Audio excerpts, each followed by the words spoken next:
तर चला मंडळी, कसे आहात? आज रवीच्या डब्यासाठी मस्त सुकी अशी घेवड्याची भाजी, चपात्या आणि हिरवी मिरचीचा ठेचा बनवला। रवीची तयारी झाली, मग मस्त अद्रक मार्के असा गरम गरम चहा दिला रवीला। रवी गेले ड्युटीवरती। नंतर पिऊची तयारी केली। पिऊला काही टिफिन नव्हता, तिचा स्पोर्ट वीक चालू आहे त्यामुळे तिला काही टिफिन नाही आहे, 2 तासाचं स्कूल आहे।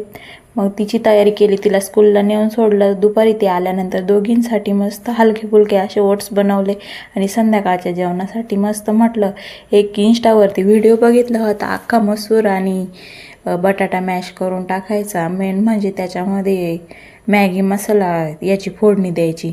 मग मी पण बनवून बघितलं, म्हटलं चला करून तर बघू कसं लागतं आणि कसं नाही। बनवलं मी भातासोबत बरं का, एकदम छान लागला, आम्हाला तर खूपच आवडली ही रेसिपी।